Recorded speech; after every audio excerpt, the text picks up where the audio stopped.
আগরতলা অভিমুখে বিএনপির ৩ সংগঠনের লং মার্চ ব্রাহ্মণবাড়িয়ায়। ভারতের সাথে নতজানু পররাষ্ট্রনীতি থেকে সরে এসেছে সরকার, এলজিআরডি উপদেষ্টা। পাবনায় ২ মাসে ৯ খুন, বেড়েছে অপরাধ।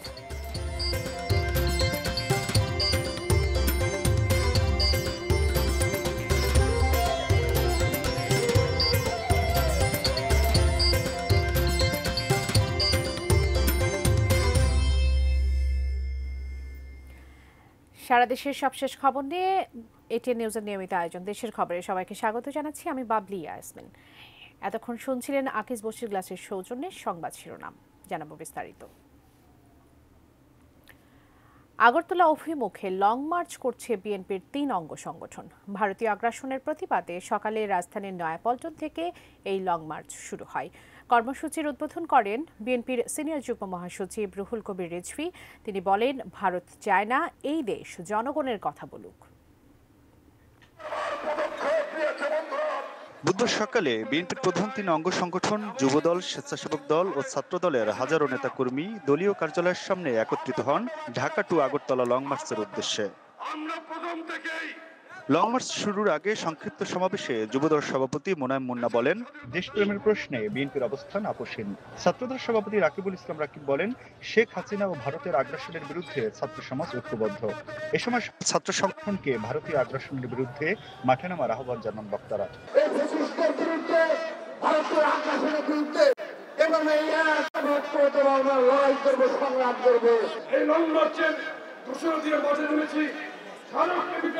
ভারতীয় হাই কমিশন বরাবর প্রতিবাদী পদযাত্রা করেছি। সুতরাং দেশপ্রেমিকের প্রশ্নে আমাদের তুলনা নাই। লং মার্চের উদ্বোধন করে বিএনপির সিনিয়র যুগ্ম মহাসচিব রুহুল কবির রিজভী বলেন, পিন্ডি থেকে স্বাধীনতা এনেছি, দিল্লির কাছে আত্মসমর্পণ করার জন্য নয়। ওদের একজন নেতা বলেছে তারা চট্টগ্রাম দাবি করবে। ওরা চট্টগ্রাম দাবি করলে আমরা আমাদের যে নবাবের জায়গা ছিল বাংলা, বিহার, উড়িষ্যা আমরা দাবি করতে পারি না। আমরা সেই জন্য দাবি করেছি। মমতা ব্যানার্জি তিনি খুব মন খারাপ করেছে, আসেন উড়িষ্যা, বিহার দখল করতে। আমরা তো ললিপপ খাবো না, তো আপনার চট্টগ্রাম দখল করতে আসেন। আমরা কি আমলকি খাবো নাকি আমরা চানাচুর খাবো? সকাল ৯টায় রাজধানীর নয়াপল্টনে বিএনপির কেন্দ্রীয় কার্যালয়ের সামনে থেকে সমাবেশ শেষে শুরু হয় লং মার্চ। পল্টন, ফকিরাপুল, ইত্তেফাক মোড় হয়ে চিটাগাং রোড, কাঁচপুর মোড়, বুলতা, গাউছিয়া, মাধবদী হয়ে ঢাকা সিলেট মহাসড়ক ধরে ভৈরব পৌঁছাবে লং মার্চ। ভৈরবে পথসভা করে আখাউড়া স্থলবন্দর অভিমুখে রওনা হবে। আখাউড়া স্থলবন্দরে হবে সমাপনী সমাবেশ। Aminul Islam, ATN news, Dhaka. যতবারই ছুঁই তোকে দিই যত্ন মাখা কোমল ছোঁয়া। এসিআই নিয়ে এলো কোকোনাট মিল্ক ও জাফরানের নির্যাস সমৃদ্ধ বেবি সফট বেবি লোশন, যা বাবুর ত্বকের আর্দ্রতা বজায় রাখে দীর্ঘক্ষণ। কোমল ছোঁয়া প্রতিবার, বেবি সফট। দর্শক, আখাউড়া সীমান্ত অভিমুখে বিএনপির ৩ সংগঠনের লং মার্চ কর্মসূচির বিস্তারিত জানাতে এই মুহূর্তে যুক্ত হচ্ছেন সহকর্মী আমিনুল ইসলাম। আমিনুল, আপনি এখন ব্রাহ্মণবাড়িয়া অবস্থান করছেন। একেবারে ব্রাহ্মণবাড়িয়া কোন জায়গায় লং মার্চ অবস্থান করছে, কেমন সাড়া পড়েছে লং মার্চকে ঘিরে এবং যান চলাচল কেমন চলছে, বিস্তারিত জানাবেন।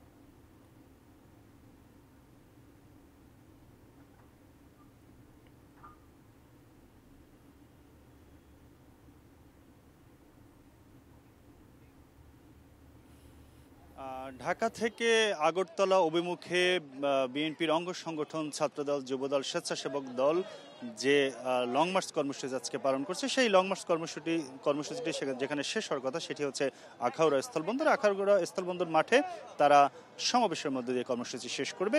এখন ব্রাহ্মণবাড়িয়া অতিক্রম করেছে লং মার্চের যে অধিকাংশ গাড়ি।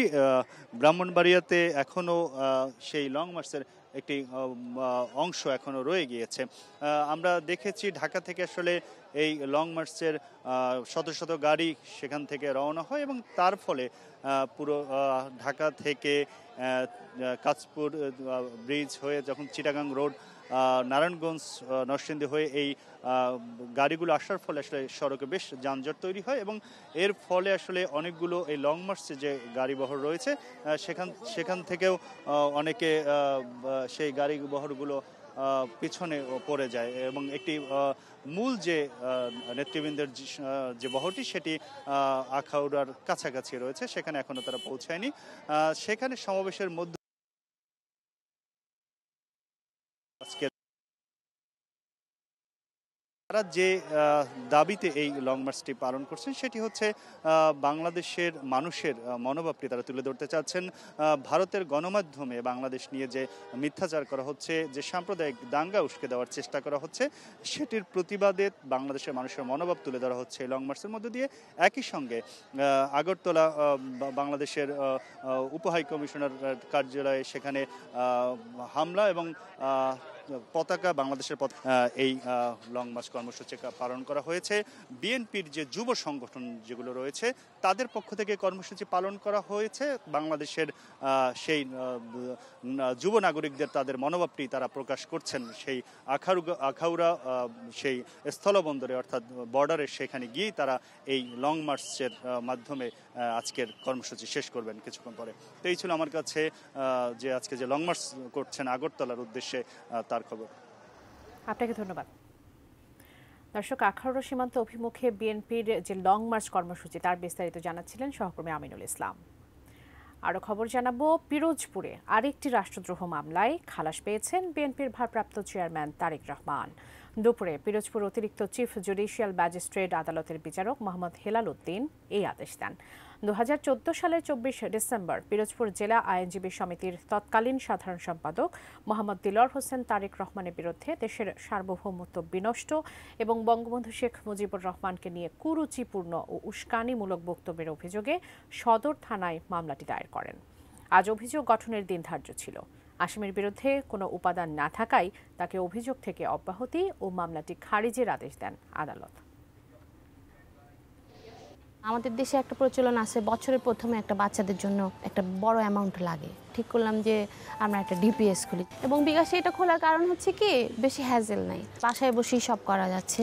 আমি যে টাকাটা তুলছি, সেক্ষেত্রেও দেখা গেছে যে আমার ওরা কোনো চার্জ নেয়নি। বিকাশ অ্যাপে ডিপিএস, টাকা জমায় সারা দেশ। স্থানীয় সরকার, পল্লী উন্নয়ন ও সমবায় উপদেষ্টা আসিফ মাহমুদ সজীব ভুঁইয়া বলেছেন, ভারতের সাথে নতজানু পররাষ্ট্রনীতি থেকে সরে এসেছে অন্তর্বর্তী সরকার। জাতীয় স্বার্থকে সামনে রেখে পরবর্তীতে সম্পর্ক চলমান থাকবে বলেও জানান তিনি। কুমিল্লা পল্লী উন্নয়ন একাডেমি বার্ডের লালমাই অডিটোরিয়ামে অনুষ্ঠিত financial inclusion and rural transformation বিষয়ক আন্তর্জাতিক প্রতিনিধি দলের কর্মশালায় সমাপনী অধিবেশনে একথা বলেন তিনি। স্থানীয় সরকার নির্বাচনের বিষয়ে এলজিআরডি উপদেষ্টা বলেন, সরকারি ও প্রশাসনিক কর্মকর্তাদের অতিরিক্ত দায়িত্ব দিয়ে জনপ্রতিনিধিদের কাজ পরিচালনা করা অনেক কষ্ট হয়ে যাচ্ছে। ফলে স্থানীয় সরকারের প্রতিনিধি নির্বাচনের বিষয়ে কোনো ব্যবস্থা নেওয়া যায় কিনা সে বিষয়ে সংস্কার কমিশন ও নির্বাচন কমিশনের কাজ শেষ হলে উদ্যোগ নেওয়া হবে। ভারতের সাথে এর আগে আমাদের যেই নতজানু পররাষ্ট্রনীতি ছিল সেটা থেকে আমরা অন্তর্বর্তীকালীন সরকার সরে এসেছি এবং আমাদের পরবর্তী সম্পর্কটা চলমান থাকবে আমাদের ন্যাশনাল ইন্টারেস্ট অর্থাৎ জাতীয় স্বার্থকে সামনে রেখেই। জাতীয় স্বার্থকে কম্প্রোমাইজ করে কোনো রিলেশনে আমরা ইন্টারন্যাশনাল রিলেশন আমরা বিশ্বাস করি না। দর্শক, সময় হলো একটা বিরতি নেবার, ফিরছি একটু পর, ফিরে এসে আরো যা থাকবে।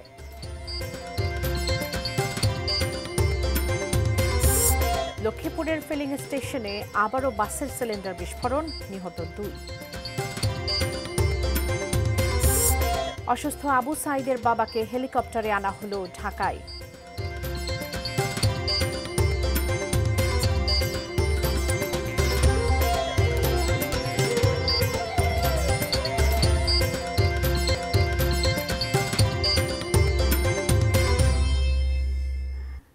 স্বাগত, আরও একবার দেখছেন দেশের খবর।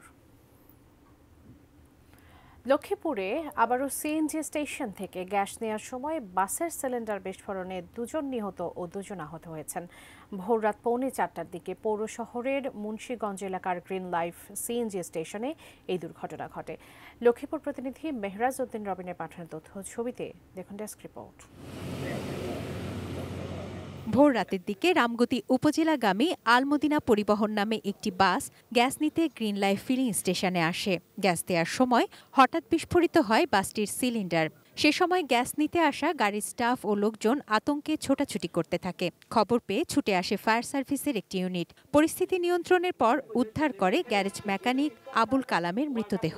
তিনি লক্ষ্মীপুর পৌরসভার শাহপুর গ্রামের জাকির হোসেনের ছেলে। আজকে একই অবস্থা, গ্যাস নেওয়া অবস্থা, বোতল বাস্ট হয়ে একজন জায়গায় মারা গেছে, 3 জন আহত, তাদেরকে আমরা সদর হাসপাতালে পাঠাই।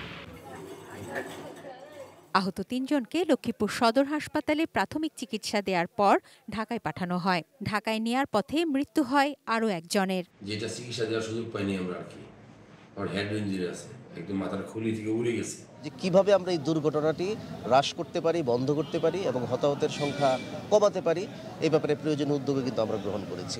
গত অক্টোবরের 14 তারিখ রাতে এই একই ফিলিং স্টেশন থেকে গ্যাস নেওয়ার সময় আরেকটি বাসের সিলিন্ডার বিস্ফোরিত হয়ে 3 জন নিহত এবং 20 জনের মতো আহত হন। নিম্নমানের এবং পুরাতন গ্যাস সিলিন্ডার ব্যবহার করায় এই দুর্ঘটনা বলে জানিয়েছেন প্রত্যক্ষদর্শী ও ফায়ার সার্ভিস। পুরাতন বাসগুলোকে জোড়াতালে দিয়ে বাইরে থেকে কিনে এনে রামগতি রোডে চালানো হয় এবং এদের যে সিলিন্ডারটা এটা পুরাতন, অরিজিনাল নয়, এটা ডুপ্লি সিলিন্ডার। গাড়ির যে গ্যাস সিলিন্ডার, পুরাতন বাস, এগুলো গ্যাস সিলিন্ডার পুরাতন, নিম্নমানের হওয়াতে এটা ব্লাস্ট হয়ে গেছে। একই ফিলিং স্টেশনে বারবার দুর্ঘটনা এবং প্রাণহানিতে উদ্বিগ্ন জেলাবাসী। প্রশ্ন উঠেছে, গাড়ির গ্যাস সিলিন্ডারের মান ও মেয়াদ দেখার কোনো কর্তৃপক্ষ কি নেই? তুনাজিনা তনু, ডেস্ক রিপোর্ট, এটিএন নিউজ। সময় হলো আরও একটি বিরতি নেবার, ফিরছে একটু পর, সঙ্গে থাকুন।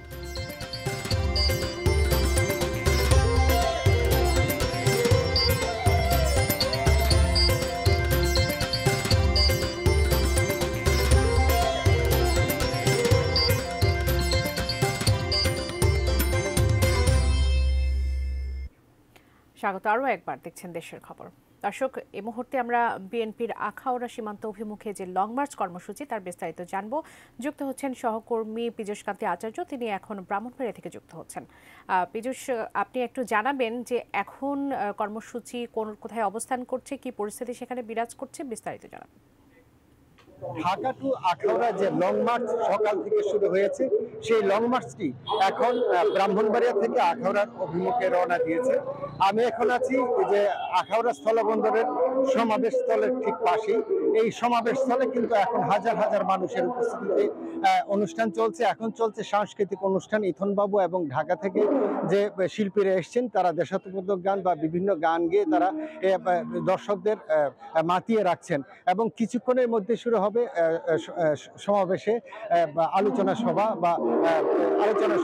এখানে একটি তথ্য দিয়ে রাখি যে ভারতের ত্রিপুরা রাজ্যের আগরতলায় বাংলাদেশ দূতাবাসে, উপদূতাবাসে যেভাবে হামলা করা হয়েছে, পতাকাকে যেভাবে অবমাননা করা হয়েছে এবং ভারতীয় মিডিয়ার অপপ্রচারের বিরুদ্ধে কিন্তু এই লং মার্চ চলছে। এখানে হাজার হাজার মানুষের উপস্থিতি এবং আশা করা হচ্ছে আধা ঘন্টার মধ্যেই এখানে সমাবেশ শুরু হবে এবং সেই উপলক্ষে ব্রাহ্মণবাড়িয়ার যে চেকপোস্ট রয়েছে, চেকপোস্টে কিন্তু বিজিবি করা পুলিশ পাহারা রয়েছে এবং বিজিবিকেও কিন্তু করা নিরাপত্তার মধ্যে রয়েছে।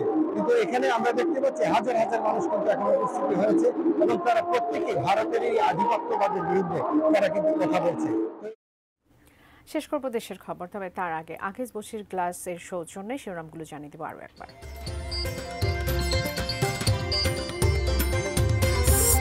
আগরতলা অভিমুখে বিএনপির 3 সংগঠনের লং মার্চ ব্রাহ্মণবাড়িয়ায়। ভারতের সাথে নতজানু পররাষ্ট্রনীতি থেকে সরে এসেছে সরকার, এলজিআরডি উপদেষ্টা। পাবনায় 2 মাসে 9 খুন, বেড়েছে অপরাধ।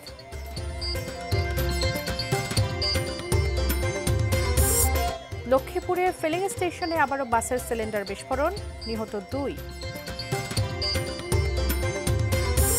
অসুস্থ আবু সাইদের বাবাকে হেলিকপ্টারে আনা হলো ঢাকায়।